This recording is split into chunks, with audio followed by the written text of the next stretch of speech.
सभी 29 नगर निगमों के नतीजे आ चुके हैं और महाराष्ट्र नगर निकाय की जो फाइनल लिस्ट अब घोषित हुई है उसमें कुल 2869 सीटों में से भाजपा ने अकेले 1441 सीटें जीत ली हैं। शिंदे सेना को 405 सीटों पर जीत मिली है, उद्धव की पार्टी को 154 पर, कांग्रेस को 318 पर, अजीत पवार को 164 पर, शरद पवार को मात्र 36 पर, एआईएमआईएम को 97 पर, 97 जगह एआईएम का पार्षद जीता है। वीबीए को 15 जिसके साथ मिलकर कांग्रेस लड़ी थी और मनसे को यानी राज ठाकरे को मात्र 14, बाकी लोगों को 225 सीटें मिली। बीजेपी गठबंधन ने 29 में से 25 नगर निगमों में जीत हासिल कर ली है और बीएमसी में बीजेपी गठबंधन को बहुमत से ज्यादा सीटें भी मिल गई हैं।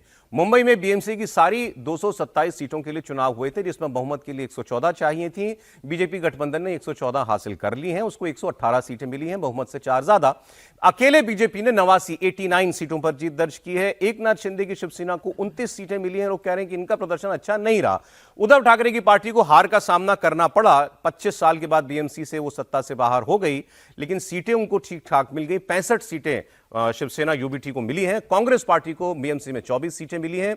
ओवैसी की पार्टी ने बीएमसी में भी ठीक ठाक प्रदर्शन कर दिया, उनको 8 सीटें जो हैं वो वहां पर मिली हैं। लेकिन जो इसमें बात करने लायक चीज है वो दो पहलुओं पर हम बात करेंगे। पहले तो दोनों परिवारों का पतन, ठाकरे परिवार भी मिलकर कुछ नहीं कर पाए दोनों, और दूसरी ओर पवार परिवार जो था उनके हाथ से पुणे, पिंपरी चिंचवाड़ सब कुछ चला गया।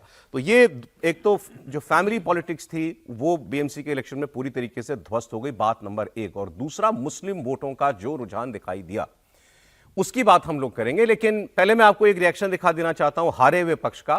संजय राउत ने क्या कहा ये आप सुन लीजिए। संजय राउत को देखिए, उनको बीजेपी से ज्यादा मतलब एकनाथ शिंदे से है, पार्टी वो ले गए थे उनकी, तो उन्होंने कहा कि ये तो एकनाथ शिंदे को मिला क्या, बीजेपी की मदद से जो थोड़ी बहुत सीटें जीत गए वो जीत गए, और अगर बीजेपी साथ ना होती और बीजेपी के पास ईवीएम ना होती, काउंटिंग में गड़बड़ ना होती, वोटिंग कराने के दौरान गड़बड़ ना होती, तो नतीजे ऐसे नहीं आते। अगर ठाणे का इलाका छोड़ दिया तो एकनाथ शिंदे कहाँ है? मुंबई में नहीं है, ठीक है, कुछ सीटें जीते हो गए बीजेपी की मदद से, उनका वोटर है बीजेपी का। और कहाँ है? ईवीएम पर अभी भी गड़बड़ है, और गड़बड़ कल भी थी वोटिंग के समय, और अब काउंटिंग के समय भी ईवीएम में गड़बड़ है, दिख रही है। तो आइए पहले इसकी हम लोग बात कर लेते हैं। देखिए, जीत तो जीत होती है, मेजॉरिटी मिल गई बीएमसी में बीजेपी और शिवसेना को, यानी एकनाथ शिंदे को, दोनों को मिला करके। बात रही जो उद्धव ठाकरे, संजय राउत जो कह रहे हैं कि हम तो रहे 65 पर, 60 के ऊपर, एकनाथ शिंदे कहां रहे बीएमसी में, 29 सीट पर वो आए हैं, और ठाणे अगर इसमें से अगर आप हटा दीजिए तो बाकी जगह भी उनको क्या मिला। तो ये तो बीजेपी के साथ ना होते तो शिवसेना जिसको कहा जा रहा है यानी कि एकनाथ शिंदे, तो उनके पल्ले तो कुछ पड़ा नहीं, उनको तो कुछ मिला नहीं। क्या ये बात ठीक है? एकनाथ शिंदे का परफॉर्मेंस क्या बिलो पार रहा, उनकी अपेक्षा से नीचे रहा? समीर जी।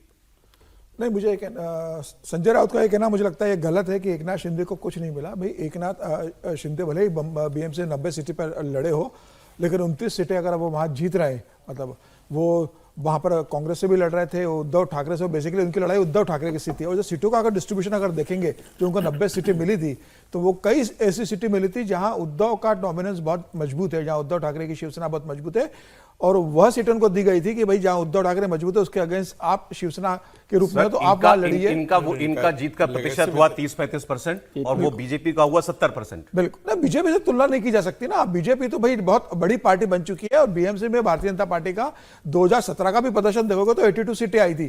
तो भारतीय जनता पार्टी का तो वहां स्ट्रांग होल्ड है। लोकसभा भी अगर आप देखेंगे तो लोकसभा में भी एकनाथ शिंदे को सिर्फ 1 सीट मिली थी, 48 सीट थे। विधानसभा भी अगर देखेंगे तो भारतीय जनता पार्टी ने 36 में से 15 सीटें तो भारतीय जनता पार्टी ने वहां जीती थी। उद्धव ने 10 सीटें जीती थी, 6 सीटें मिली थी एकनाथ शिंदे को। तो बंबई के अंदर उद्धव ठाकरे का एकनाथ से हमेशा से मजबूत आधार रहा है, इसमें कोई दो राय नहीं है। ठीक है। और इस चुनाव में भी उद्धव ने बताया कि भाई बेसिकली इतना होने के बाद भी अभी वो अप्रासंगिक नहीं हुए बीएमसी के अंदर।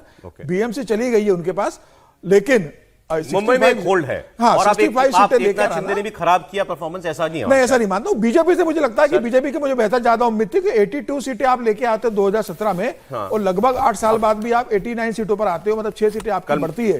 तो मुझे लग रहा है कि बीजेपी से मैं उम्मीद कर रहा था कि बीजेपी कम से कम 95 से 100 सीटों पर जाएगी। तो बीजेपी मुझे लगता है कि थोड़ा कम प्रदर्शन किया है उम्मीदों के अनुरूप। इस पर लोग अपने अपनी जो है देखिए वो निकाल रहे हैं, एनालिसिस कर रहे हैं। कल मैंने देखा संजय झा एक पॉलिटिकल कमेंटेटर हैं, कांग्रेस पार्टी से पहले कभी वो जुड़े हुए थे, अब वो पार्टी के साथ तो नहीं है लेकिन उनकी दिल उनका वही है।